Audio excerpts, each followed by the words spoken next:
and welcome to ET Now Startup Central, India's first and only daily show focused on startups and entrepreneurship. I'm Chandra Shrikant, joining you live from India's startup capital, Bangalore. And Krishna, we have a news-packed show today, don't we? Absolutely, Chandra. This is Krishna Kumar coming to you live from ET Now's Mumbai studios. First up, I check on all that's making headlines here at ET Now Startup Central. After Flipkart, top-level churn now at Snapdeals as its chief product officer. Anand Chandrasekaran calls it quits. Chandrasekaran has cited entrepreneurial interests as the reason for quitting. E-carts, the logistics arm of India's largest e-commerce players, Flipkart, has kicked off its courier service today, a move that will help expand revenue streams for Flipkart and also pit it directly against the likes of DTDC. Tech Mahindra has decided to drop its payment bank license. Remember, this is the third such case after Cholamandalam Finance and Dilip Shangvi. Is it soon to say Advantage Paytm? After having launched a full-fledged policy to encourage startups in the state, the Karnataka government has formed a startup council, a first in the country with industry representation. Exclusive details coming up on the show. And also on the show, we feature a startup which uses cutting-edge technology and innovation but has no intentions of making a profit. In fact, it doesn't even charge a penny from its clients. We're talking about Epic Foundation, an exclusive chat with founder and CEO Alexandra Mars.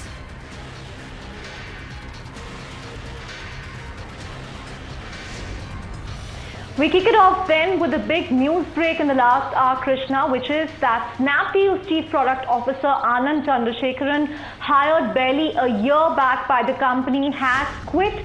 Snapdeals too has confirmed this development. They've lauded all that he's done in terms of building out the product in the last year, and they said that they wish him the very best in his entrepreneurial journey. So I'm presuming that means that he is going to start up. But I think the important aspect here is that this is the second such high-level churn after Flipkart's Chief Product Officer Puneet Soni also quit a few months back. I don't know if we should read these as separate incidents or if it paints a larger picture about product teams in India, if they are really given enough time to really, build out their teams, build out their product, or if this is coming at a time when e-commerce marketplaces are under a lot of pressure from investors, from others to really keep projecting numbers, which is why they are not able to give product teams the space they deserve. But on the whole, it seems like an amicable exit, nothing coming out as of now. But yes, this is a top-level churn, and Anand too was started as someone with roots in the valley who will bring a global perspective to building the product team at Snapdeals. But I guess he didn't last long. 1 year is all it took for him to quit Snapdeals. Chandra, all I can say is that we live in interesting times. 1 year is what most Silicon Valley imports in India's startup ecosystem have taken when it comes to their exits, be it Puneet Soni or just name anybody. It took them 1 year. They think they go through that cycle of 12 months to figure out whether they want to continue with it or not and then finally take a call. So, we live in interesting times. And here's another reason why, Chandra, that's our next story. E-cart, the logistics arm of India's largest e-commerce players, Flipkart, has kicked off its courier service today, a move that will help expand revenue streams for Flipkart and also pitted directly against the likes of DTDC. We caught up with E-cart's Amitesh Jha hours after it launched its service in Bengaluru. Listen to this conversation. E-cart is our first C2C or a consumer service from the e-cart stable. We have done mostly B2C till now. So for us, it is very, very significant from that point of view. It is the first time that we'll be interacting with the consumers end to end, and which is a very, very significant step for us. So from that point of view, it is actually much more important than just the revenues. It is a statement of intent from our brand. In terms of revenue, it is a very significant portion, but obviously since B2B and B2C shipments are generally very high, the percentages will be lesser, but in terms of intent and impact on the consumers and the brand, it will be much more than that. Right. In terms of the number of cities you will be touching, your targets in the medium term, take us through that. Sure. So we have launched e-cart courier in Bangalore right now. In fact, this is the first day of operations for us. We will be in the next 1.5 months we will be opening pickup operations in 8 to 10 cities. This will actually cover all the metros and the top cities that we are aware of. By September, we'll be in at least 50 cities, if not more, which will actually cover a lot of the other cities, or at least all the tier 1 cities which are there. In terms of the thought process that went into this, take us through, when you really thought that you can really leverage the e-cart network, throw it open to businesses, consumers. What really went into the whole thought process? When we did the test marketing with our few consumers that we chose, first thing they said, what took you so long? Why did it take you so long for it to get started? And we said, yes, that's the first thing. The second thing is that a lot of them came back and said, the reason why we don't ship a lot of items across the board, and the reason why we also buy a lot of items, so what they do is they buy on Flipkart, then they ship across to a lot of actually other locations as well. And when you ask why, we said, we want somebody who's very, very reliable, whom we can trust for even high value items, packages. So if you look at the courier industry right now, most of that is envelopes, papers basically. Right. So what a lot of customers told that we do a lot of hand carry, which is that we look for relatives or neighbors who are going to travel to that particular city before they start, and then ask them to can you can you please ship it to my son, or deliver to my son, and all of that. So for them this became the primary thing. In terms of what your own differentiators will be vis-a-vis other companies you're competing with, other courier companies, is it going to be the fact that you will be doing these pickup from home, you already have a critical mass of user base, also you come into the packaging perspective, are these going to be some of the differences? Yeah, absolutely. See, the first differentiation on why people will be choosing e-cart is that it provides the same level of reliability that they have associated the overall Flipkart brand as well with it. The second reason is the convenience. There is no courier company that does reliable door-to-door pickup and delivery as of now in India. We will give slots, we will provide packages, we'll package it right in front of the consumer. In terms of e-cart operations, Vinny has gone on record to say that e-cart and Mahindra will perhaps be the entities that will kick in profits first. So what kind of targets are you working with there in terms of when e-cart will be profitable? So I think we are looking at a very, very fast pace for essentially profitability in e-cart. So e-cart is going to be a cash generating engine for Flipkart as a group. We are looking at ensuring that we at least get 30 to 40% of external revenues to come by the end of this year. That will also basically translate to a lot of profitability, because a lot of our costs are fixed costs which are already covered for. So yeah, exact numbers I can't be. 30 to 40% would include business establishments, consumers, everything. Yes, absolutely.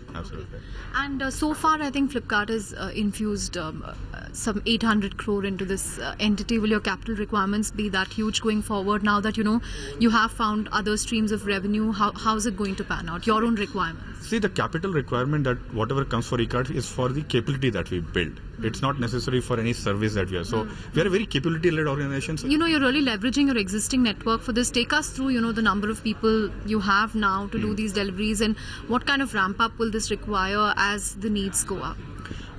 So we right now have around 15,000 people in our last mile operations. I think the big ramp up will be required in terms of the kind of services that we essentially put in. So you don't need to hire? Yeah, for C2C customers we don't need to hire, because as I said, right, we already do more than those shipments in terms of B2C as well. It's going to be very interesting how Flipkart's going to differentiate itself, Krishna, because courier is such a fragmented, crowded space.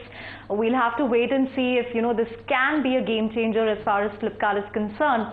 But moving on from that to an IT services company, Tech Mahindra, which posted results today. But we are not going to talk about the earnings. We're talking about Tech Mahindra because they said that they too have dropped plans for a payment bank license. This is the third such licensee that has decided to return the payment bank license to RBI. The others being Murugappa Group, as well as a consortium led by Dilip Shangvi. I guess, Krishna, all this means that they really don't have the appetite to spend so much to acquire customers, to lure them with cashbacks. So I guess it could mean advantage Paytm. Let's hear out what CP Gurnani, the CEO of Tech Mahindra, had to say on why they decided to drop plans for a payment bank.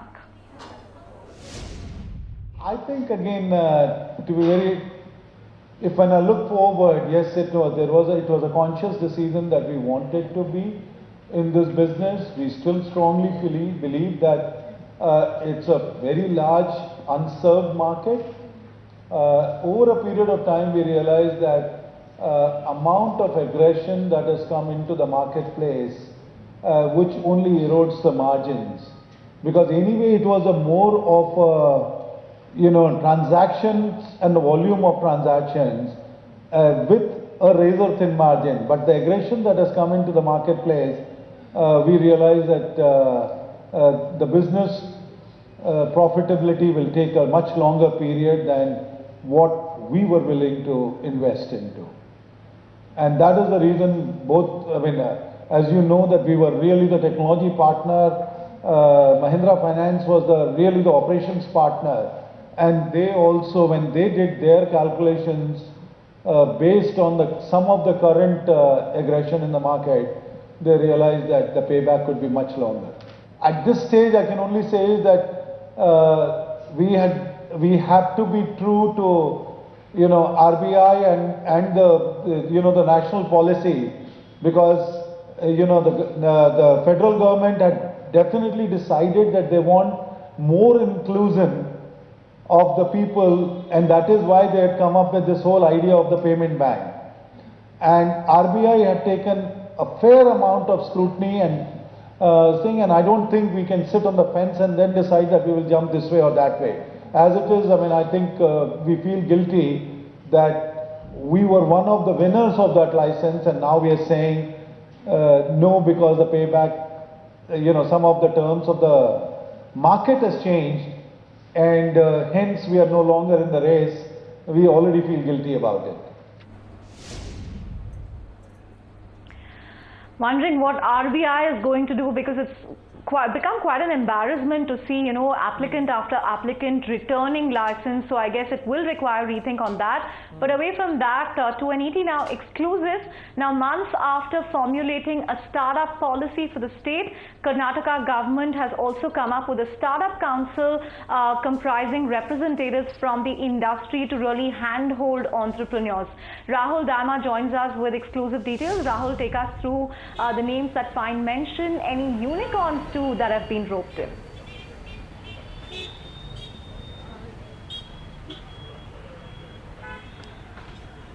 It is really an interesting blend of industry representation from various sectors like defense, healthcare, to product startups, tech startups. Surprisingly, the unicorns haven't made it to the list, but the Startup Council in itself is quite exhaustive. We have Devi Shetty, the chairman of Narayan Hrudayalaya, a chain of affordable hospitals, Udyant Malhotra, Dynamatic Technologies CEO, that's a company from the defense space. Manish Sabharwal, the chairman of Team Lease. We have Neeraj Kakkar, the CEO of Hector Beverages, that is backed by Narayan Murthy's Catamaran Ventures. They have products, the portfolio of paperboat products. Also representation from NASCOM with Ravi Gururaj and iSpirits. Sharad Sharma has also made it to the list. So the role of the Startup Council will really be to ensure that that the Startup Council in Karnataka is implemented in the right spirit. Remember, the Startup Council really envisaged to foster the growth of 20,000 startups by 2020. They also spoke about a fund of funds of 2,000 crore rupees, an ignition fund to really give access to early stage capital, and also the council will ensure that the Bengaluru continues to remain the startup capital of the country. So we will have to see how it wait and goes out, but clearly exciting times for startups here. Times for startup here is the word coming in from Rahul Dayama in Bengaluru with the details of that all-important council from the state government to handhold startups in the state, in where the startup capital of the country is situated. But Chandra, time now to veer away from that, but stick to startups and talk about a startup which uses cutting-edge technology and innovation, but has no intentions of making a profit ever.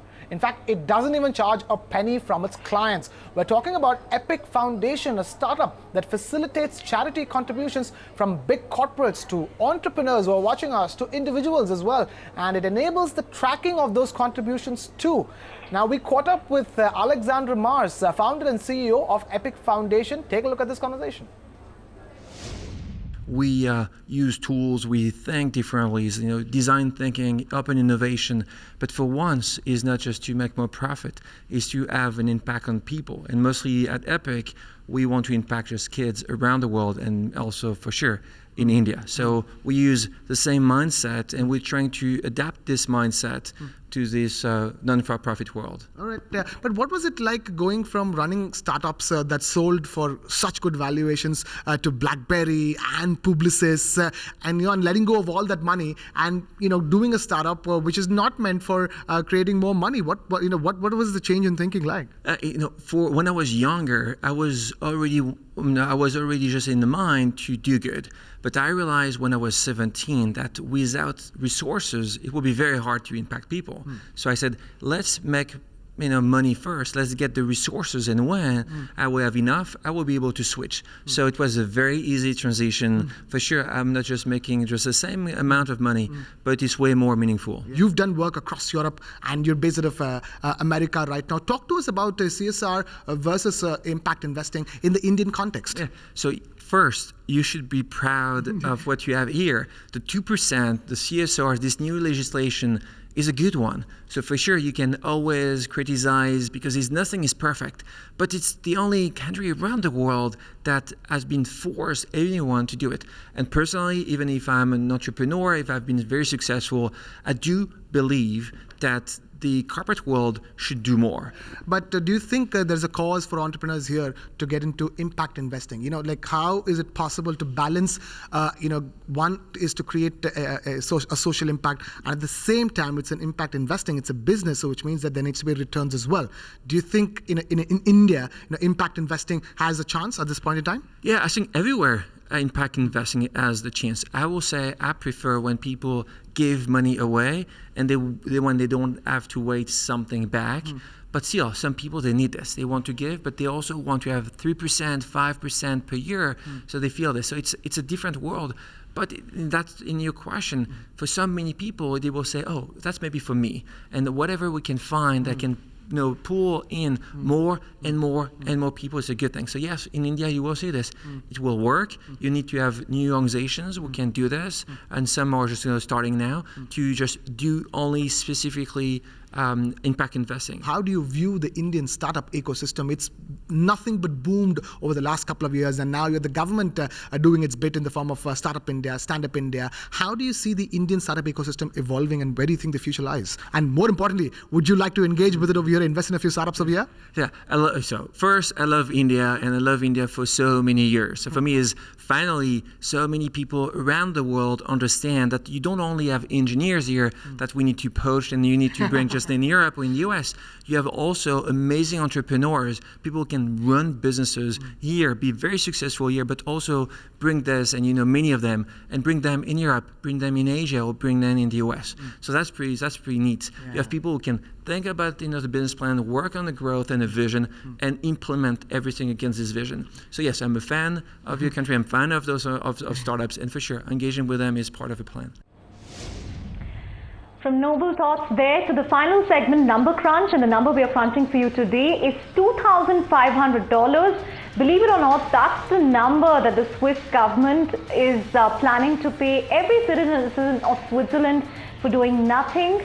Part of what they are planning to do to replace existing welfare schemes. So even if you're jobless, you get a $2,500 grant from the Swiss government. But Krishna, like any mouth-watering plan, there are two catches here. A, they may not ultimately vote in favor of this. And B, the cost of living in Switzerland is so high, it's such an expensive country that even with $2,500 a month, you're barely above the poverty line. So I guess that's why they say there's no such thing as a free lunch. There is absolutely no such thing as a free lunch, Chandra. I've learned it the hard way. And $2,500, still that number for doing nothing. I have mixed feelings about that number. But on that note, we need to wrap things up here on this edition of ET Now Startup Central. Thank you so much for watching. But don't go anywhere. Keep watching ET Now.